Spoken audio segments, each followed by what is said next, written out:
Regresamos enchilados, señor Toscana. Bastante. Enchilados, pero por lo que nos dieron de botana.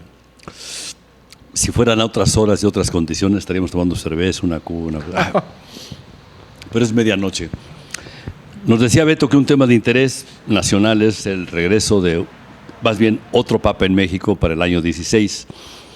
¿Cuál era el motivo que viene? México representa todavía el 9% del catolicismo en el mundo. Así es. Y la Virgen de Guadalupe es un emblema ya de mundial, trasciende a la religión. Sí. Y trasciende América Latina ya. Nosotros podemos pensar que somos de la religión y el partido que queramos, pero todos somos guadalupanos. Tú por negocio, yo por nacimiento, otros por lo que sea, todos tenemos que ver con la Virgen de Guadalupe, sea mito, sea lo que sea, es una realidad. Y eso es un imán, entonces hay que cuidar. En Cuba fue a ver a la Virgen de la Caridad del Cobre, que es casualmente la tierra de los Castro Ruz. Así es. Y donde va a Bolivia, fue a ver la Virgen del Socavón, o sea, en Perú, en Ecuador también. Sí. Y viene a México estrictamente por carácter político. Ha estado viniendo a América Latina y México, que es el bastión del catolicismo en América, no ha venido, tiene que venir. Bueno, el principal bastión ya no es México, sino Brasil. ¿Brasil será? Sí, pero fue su primer viaje pastoral. El primer viaje pastoral. Recién inaugurado vino a aquel congreso episcopal al que no fueron los cardenales mexicanos. Con gran desprecio. Andaban en España, ¿no? Casualmente, de pachanga, junto al pueblo de tu señor padre, en avión. Sí, señor. Ahí fueron a dar. Ahí fueron a dar. Una misa de 3 cardenales impresionante, desfilando por un pueblito que cabe de aquí a la gasolinería, ¿no? Sí, es muy chiquito. 500 habitantes tendrá, una cosa así, ¿no? Cuando mucho. En verano, pues da todos. En el verano llegan a... Van todos los Vázquez-Raña, ¿no? Y sus cuates, ¿no? No, pues, y los aviones. ¿no? Bueno, los Vázquez-Raña son una familia, ¿no? Una familia, pero siempre andan con invitados, ¿no? Así es. Ya se murió uno de ellos, ¿no? Mario. Sí. Hace poco se murió. Batalló mucho para morir, ¿verdad? Sí. Sufrió el hombre. Bueno, que venga el Papa es importante. Políticamente para Peña Nieto es un salvoconducto impresionante, como lo ha sido para los otros presidentes. Es como una tabla de salvación. Grande. A ver si no es demasiado tarde. Probablemente, depende del horario que fijen en el Vaticano, porque, lo comentábamos hace rato, parece ser que van a dar el itinerario y las fechas hasta noviembre. De este año. Ajá, entonces vendrá en 2016. ¿Pero cuándo? Pero hay que observar, una vez que den el itinerario, a qué ciudades va a ir.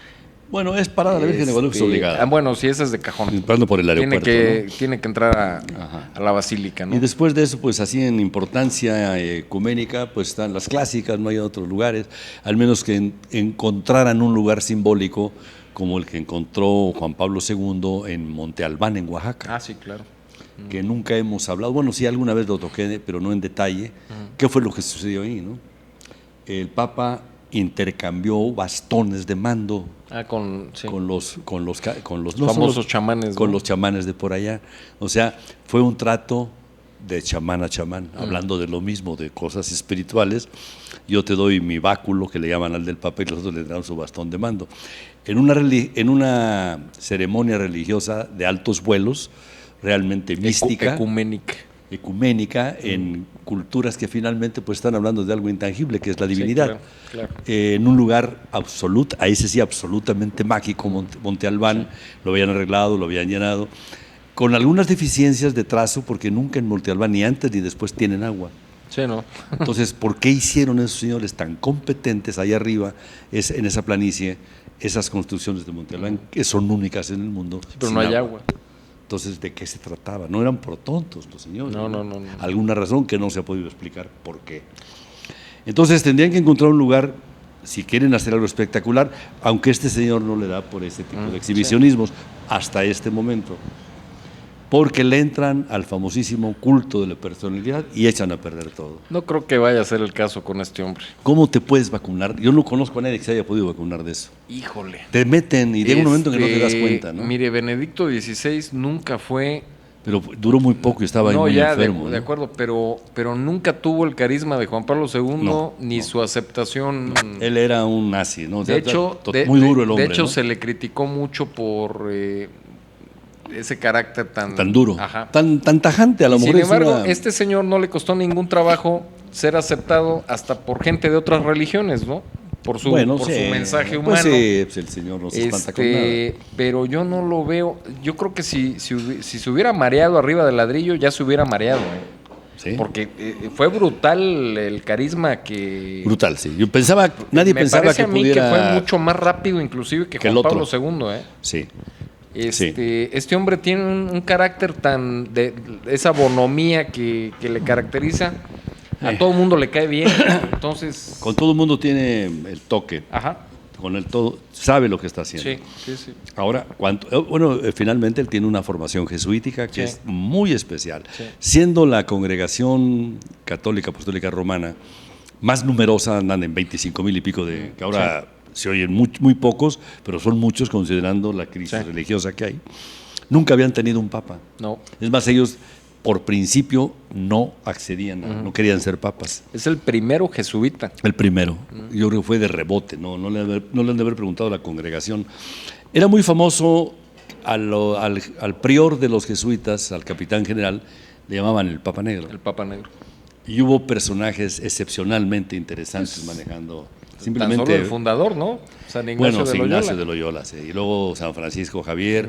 Y luego, en los tiempos modernos, el padre Arrupe. Se le cayó la bomba atómica encima, ¿no? Sí. Y era una persona como pocas ha habido en el mundo. Algún día, no sé si esté ya como santo, como beato, pero qué hombre. Lo querían beatificar, ¿no? Sí, pero también iría un poquito en contra de lo que era Pedro Arrupe. Sí. No, y en contra de la formación jesuítica, ¿no? Él fue el que le dio un cambio que ha tenido unas repercusiones enormes en la Iglesia. El cambio que le dio Pedro Arrupe, no a la Iglesia, sino a la gestión de los jesuitas. A la Compañía de Jesús. A la Compañía de Jesús. Empezando, está formada, se llama Compañía de Jesús oficialmente porque era el organismo que fundó la Iglesia para enfrentarse a Lutero. Junto con Erasmo de Rotterdam y todo la llamada Contrarreforma. En la Contrarreforma. Entonces, estos señores era una compañía de lucha a nombre de Dios. Vamos a pensar todos unos templarios modernos, ¿no? Más modernos. Era un ejército en toda forma. Exacto. Bueno, está manejada como compañía de Jesús, como militares. Capitán general. De hecho, fueron militares en muchas batallas. Por ahí empezaron. Sí, señor. Por ahí empezaron.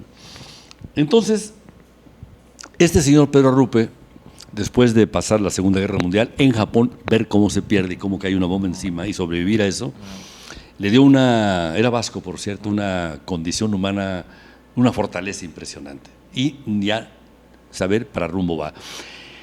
¿Qué hizo? Los jesuitas privilegiaban la educación elitista. A la gente rica y poderosa, ellos los entrenaban. Estamos hablando de 300, 400 años de ese sistema. Pedro Arrupe le dio un cambio de 180 grados y dijo, la educación jesuítica de altura va dirigida al pueblo. En México tenían un lugar emblemático que se llamaba el Instituto Cristóbal Colón, donde ahora está Antara en las Lomas, frente a ustedes cuando van mucho por ahí, frente a lo que es el San Antonio, el conjunto, ¿cómo se llama? Comercial Antara, que es de Bayeres. Ahí estaba el colegio, el Instituto Patria. Para que no quedara duda, lo tiraron al estilo de Tito en Jerusalén, lo arrasaron el local y estuvo mucho tiempo vacío. Arrasaron la escuela, no vendieron el edificio, tiraron el edificio, lo desaparecieron y vendieron el local. Los terrenos. Y le dieron un giro gigante, un 180 grados, no se puede ir más allá porque regresas a lo mismo. Lo más extremo son 180 grados. Y empezaron a fomentar, por ejemplo, las radios, el radio indigenista. El que más cercano tenemos está en Huejutla. Digo aquí en Guayacocotla. Guayacocotla, Veracruz. Ahí hay un enclave jesuita manejado por la Iberoamericana. La Iberoamericana es una institución jesuítica. Le han dado últimamente un cambio un poquito contrario a lo que había hecho, pero estuvo de rector Juan Lafarga y se enfrentó brutalmente a los González Torres y a lo que ellos representan. Uno de los González Torres es el dueño del Partido Verde Ecologista, pero el hermano mayor del doctor Simi y todos esos es un jesuita de altos vuelos. Fue rector inclusive de la Iberoamericana. Eso. Y él fue el verdadero gestor de que el Papa viniera a México, el primer Papa. Él fue el que lo trajo. Juan Pablo II.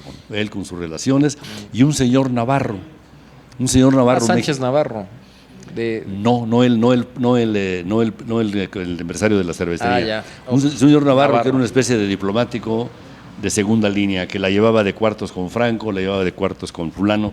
Navarro Valls, que después Uno de esos. El del Opus Dei, ¿no? Son de ese grupo, Sí, de ese sí, tipo sí. de esos gentes que tienen un poder tremendo, pero su gracia es que nadie los conoce. Era muy cercano a Juan Pablo II. Exacto. Sí, Navarro Valls. Órale, esos señores son los que trajeron, y lo trajo este señor González Torres. Ellos en mi casa en Xochimilco vivimos a 100 metros de distancia unos de otros. Ahí tienen el asilo de las Margaritas que mantienen ellos y la reina de España, la reina Sofía. Se llama Reina Sofía, asilo de las Margaritas, ¿no? Bueno, estos señores, los jesuitas, en las escuelas que tienen, todavía en las universidades, escogen a los alumnos más brillantes y, si se puede, los más ricos, y los adoctrinan como si fueran discípulos de Lenin, ¿no? Hacen verdaderos místicos del servicio social con gente que uno no puede tachar que anda buscando publicidad, anda buscando dinero o puestos públicos. Verdaderos guerrilleros intelectuales, ¿eh? Y eso lo repiten por toda América. Ya.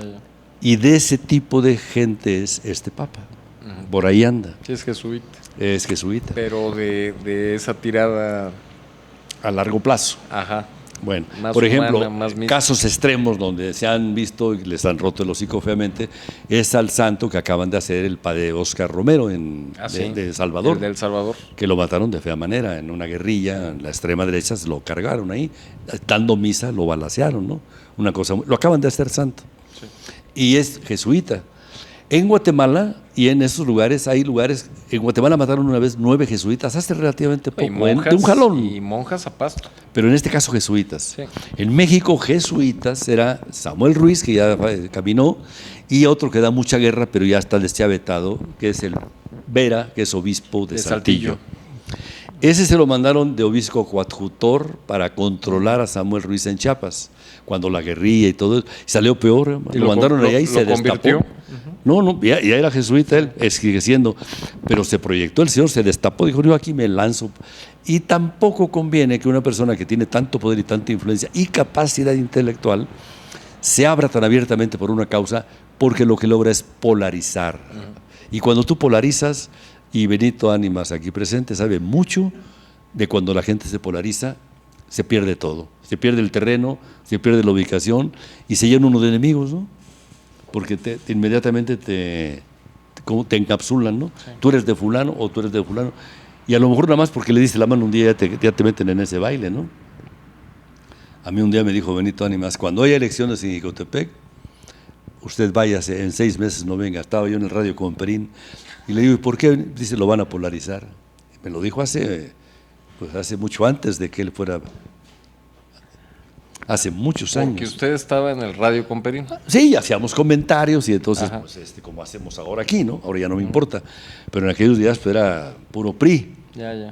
Entonces decían, tú vas con fulano, ya automáticamente, ¿no? Eres mi enemigo, y estás conmigo contra mí. Y eso es polarizar. En una ciudad nos interesa, en un pueblo es la vida o muerte, ¿no? Sí. Puede ser 3 años o un sexenio entero quedar marginado de vida social y vida económica y hasta con peligro de vida, ¿no? Sí. Y entonces Benito Ánimas, entre las cosas que hemos comentado alguna vez, me dijo eso. Ya ni se acuerda él, yo creo. ¿O sí? ¿Se acuerda? Sí, cómo no. Me lo dijo así, pero de frente. Tenía Benito 23, 24 años, era todavía una joven promesa, ahora es una realidad. Un polluelo. Todavía era de casadero, tenía buena letra y no roncaba. No sé ahora, ¿no?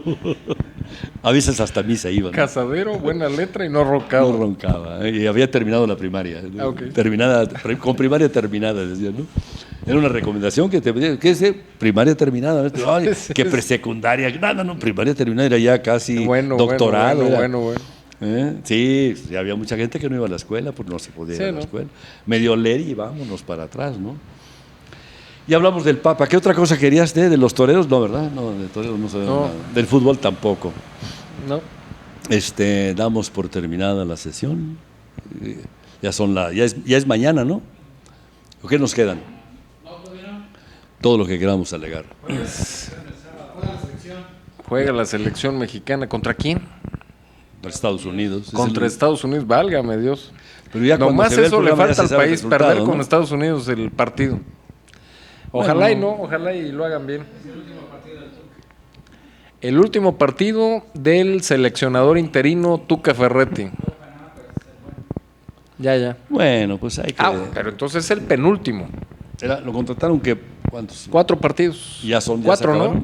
No, este debe ser el tercero y el último que dice Benito debe ser contra Panamá. Bueno. Cuando se vea el programa, los resultados ya estarán a la vista, ¿no?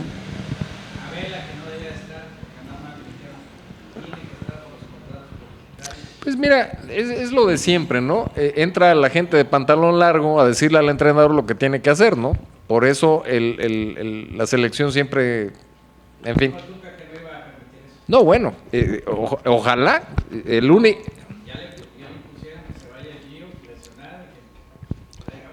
Hay cosas interesantes en el fútbol, pero no en la cancha, sino en las estructuras. Suiza, tierra de ladrones por excelencia, porque cuidan el dinero robado, le abrieron causa a Blatter. Sí. Y para que un suizo se vaya contra otro suizo está la cosa grave. Sí. Todos los mexicanitos que andaban ahí enseñando el plumaje, todos se salieron de la selección, porque eso es la bronca, no la tienen en México, la tienen en Estados Unidos. No. Porque sus fraudes con el fútbol mexicano los hicieron en bancos americanos y por tanto el Congreso americano, los jueces tienen jurisdicción sobre las tranzas del fútbol mexicano y todos están en la lista de investigación. Están en capilla. Y todos tienen dinero en serio, pero no vale dinero ni las influencias, es a ver cómo la libran. Pero por lo pronto están en capilla todos, ¿eh? Todos los de la televisión, todos están metidos en ese argüende. ¿Cuándo será Benito, que es el que sabe de fútbol, cuándo será... Estas son tranzas, ya no es fútbol, ¿no? Que en México hay un proceso como el que tuvo Alemania para llegar al campeonato? Que le permitan libertad a los seleccionados y al entrenador de trabajar realmente sin influencias ajenas, sin... Alemania de la guerra para acá ha tenido 4 entrenadores. No, ya. En 70 años. Sí, pero no solo ha tenido 4 entrenadores, ha tenido 4 campeonatos y 4 subcampeonatos del mundo. Claro. Que se dice fácil, pero... No vencer siempre, ¿no? Y no les importa ser subcampeones, Nada, siguen igual. O sea, ellos llegan a la final y con eso, ¿no? Con eso tienen. En fin, pero hay continuidad, yo me refiero al proceso que tuvieron en este último mundial. Fue un proceso de 8 años, me parece. Claro, no se improvisó. Y le dieron total libertad a estas gentes, ¿no? Entonces, pues, perdieron partidos, ganaron partidos, fueron perfeccionando su táctica, su entrenamiento. Y oh surprise. Todo esto es una forma de ser de nosotros como mexicanos. A ver, Julio Frenk. Sí, claro. Fue secretario de Salud Pública en México. Se fue a dar clases a una universidad norteamericana y lo acaban de nombrar rector de la mejor universidad de Florida, que es una universidad rica. La Universidad de Miami. Y están muy orgullosos de que sea un extranjero y además sea mexicano el que la está de rector. Bueno. Sí, además tiene una trayectoria impecable. Sí, un prestigio brutal. Ajá. En México están ahorita una terna. No, todavía no está la terna. Hay 16 concursantes para ser rector de la Universidad Nacional de México. Sí. Y todavía tiene condiciones para ser rector del siglo XIX. Está bien que las hayan puesto con Santana o Benito Juárez, hasta Porfirio Díaz. Dice, mexicano por nacimiento y tiene que tener título de bachiller. Esas cosas valían en el siglo XIX, no en el siglo XXI. Nos estamos cerrando a que venga cualquier persona fuera del ambiente universitario a dirigir la universidad. O sea, nos negamos a la renovación, al aire fresco, a traer ideas de otros lados. Y ninguno dice cómo van a sacar este señor, el payaso que está dejando la universidad, que se llama José Narro, es un oportunista, payaso, un sangrón de escándalo. Le corrige la plana a todo el mundo y no se atrevió a tocar al cáncer que tienen ahí, que se llama el Auditorio Che Guevara. En la Facultad de Filosofía y Letras. Y no es Che Guevara, ahí cocinan, es el Auditorio Justo Sierra. Justo Sierra. Que ellos le cambiaron el nombre a Che Guevara. Pues sí, pero Justo Sierra es el fundador de la universidad. Porque la universidad, señores, la fundó Porfirio Díaz. Sí, señor. La anterior universidad, que nos llenamos la boca de que peleamos con la Universidad de Perú, de la San Marcos, a ver cuál es más antigua. La Universidad de México se llama universidad pontificia, era del Vaticano. Y enseñaban cosas filosóficas, derecho y todo, pero Real y nada. Pontificia Universidad de México.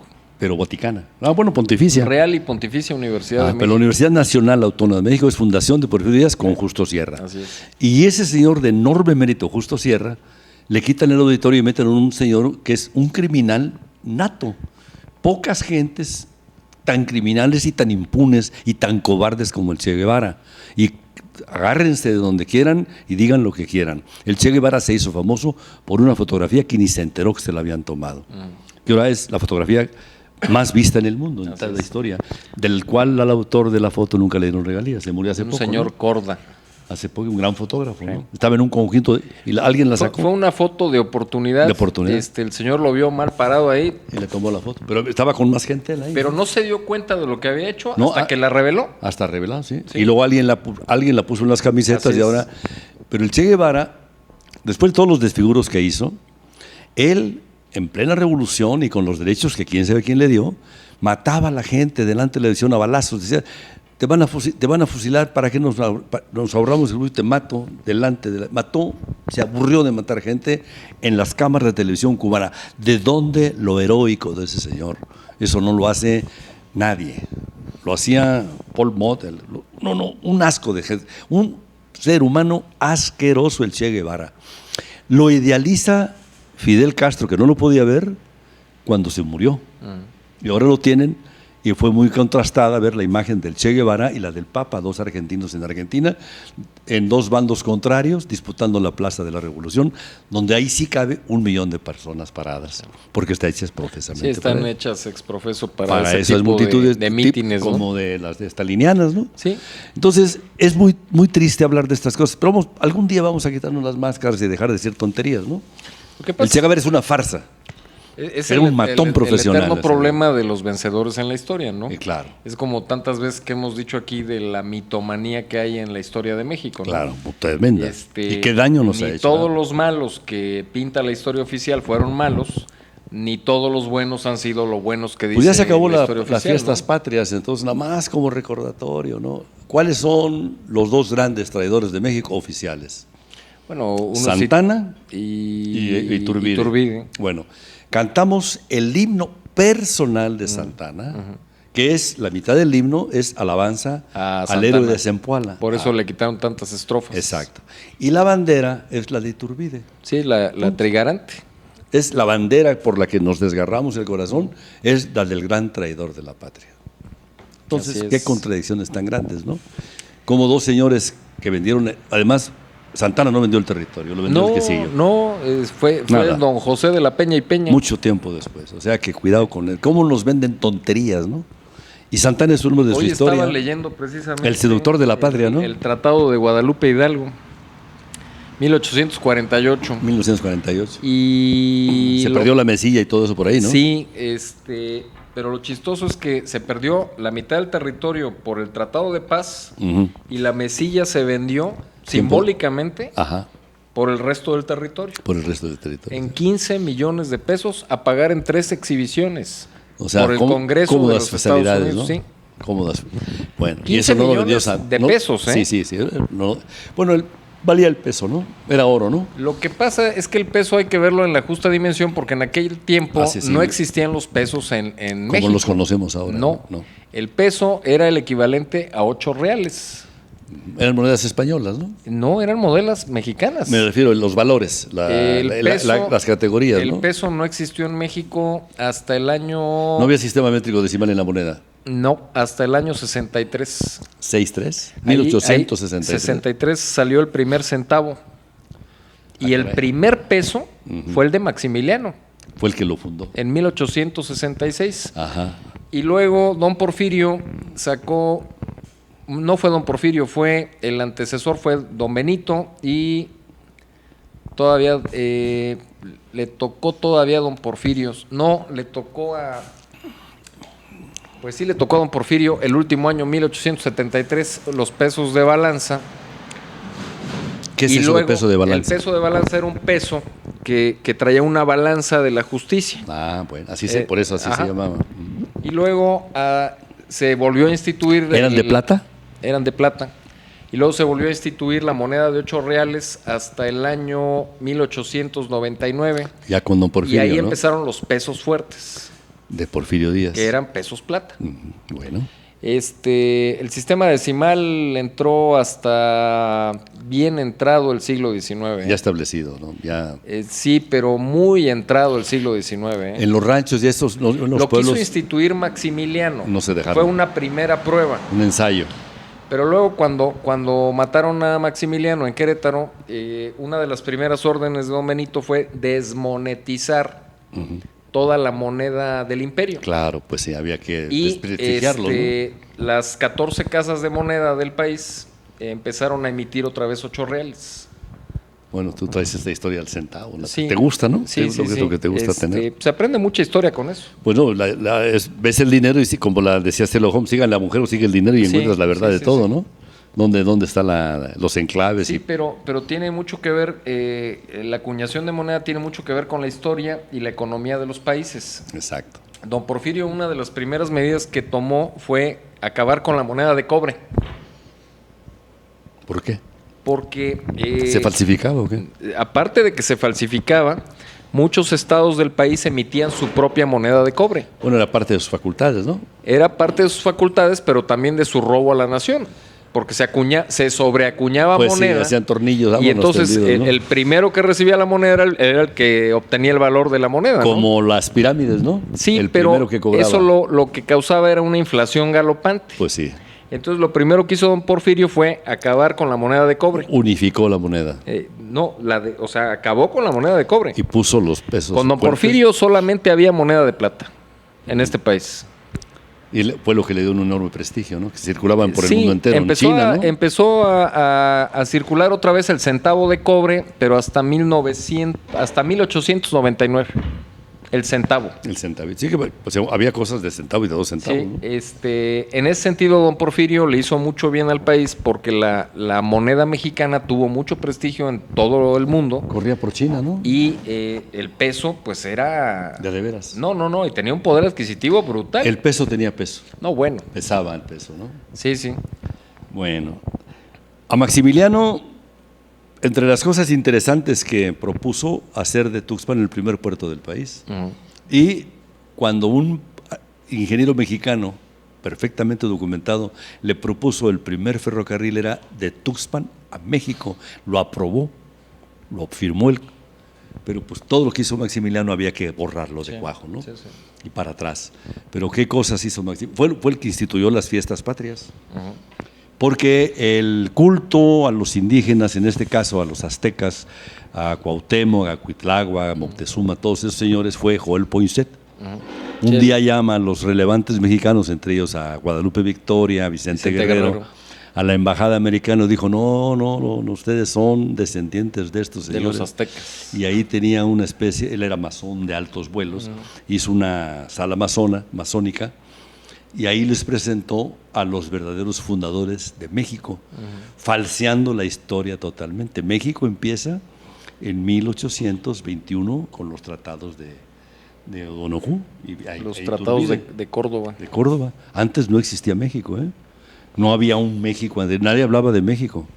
Hablaban de las culturas mexicas, yucatecas, la que quieran, pero México se funda con Iturbide. En ese momento somos Estados Unidos Es mexicanos. muy complejo y muy largo el asunto. En 1821 la nación mexicana comprendía Todo. no solo lo que nos quitaron los americanos, 4,5 millones de sino que kilómetros llegaba a hasta México Colombia. hasta Costa Rica, Ahí empezaba Colombia, en Panamá. en Panamá. Ahí Que empezaba. Panamá pertenecía Sí, a la éramos vecinos. Gran Colombia. Llegamos a ser vecinos de Rusia y de Colombia. Y de Colombia, sí, ¿Cómo señor. ven, ¿Cómo Entonces, ven? sí, por claro, éramos vecinos en el norte con Alaska. Ajá. Bueno, No, con Oregon. llegaba, No Con llegaba. Oregon. No Con llegaba. Oregon. Oregon era territorio inglés. En algún momento, sí. Sí, después los Sí. americanos le compraron a Inglaterra el territorio de Oregon. Y el loco que le compró, porque lo tildaron de loco, al que hizo el tratado, le compraron Alaska en $10 millones a sí, Rusia. sí. En Rusia se botaban de la risa, qué tomada de pelo le dimos a estos locos. Y en Estados Unidos lo querían matar al señor. Sí. El tipo, se me va el nombre, él, ya que hace todo el revuelo y se queda con Alaska, funda en el Valle de Napa el primer viñedo. Y actualmente ese viñedo, que es uno de los grandes viñedos del mundo, es de ese creador del cine, se llama De Luca. Luca. Uno que hace películas de Star Wars y no sé qué tantas cosas. Ah, George Lucas. Ese señor compró la propiedad y tiene un viñedo que hace de los mejores vinos del mundo y de los más caros. En California. En Napa. Y Qué talento de ese señor, ¿eh? El que compró Alaska se fue a Napa. Y Napa, si algún día el divino curtidor quiere cambiar el lugar del paraíso en él, lo hace en Napa. Qué lugar. O el Valle de Guadalupe en California, en Baja California, ¿no? Bueno, ahí está porque está rodeado de desierto. Pero Ayotzinapa, dice Beto. Bueno, esta es la sucursal, ¿no? Luego, cuando salgamos del micrófono, te voy a contar cómo se inventaron los pueblos y cómo degeneraron los nombres en México, ¿no? Empiezan muy duros, luego te cuento, porque no se puede decir ahí oídos castos, ¿no? Y no son palabras, todas son palabras de nombres de pueblos oficiales, muy orgullosos, pero dichos en verso se oyen muy vulgares, ¿no? Y ya vas vulgaridades, pues ya estamos hasta el tope. ¿Qué otra cosa tienes en la cartera? Ya es medianoche, ya nos queremos ir, ¿no? Hasta mañana. Dice Beto que ya ahí nos vemos. Que les vaya muy bien en su programa de Camino a la Gubernatura. Les auguramos muchísimo éxito y compartan el éxito cuando inviten a las tortas, ¿no? Gracias, buenas noches. Y vean bien el programa, luego se cruzan las piernas. Sí. Hay un pueblo en España.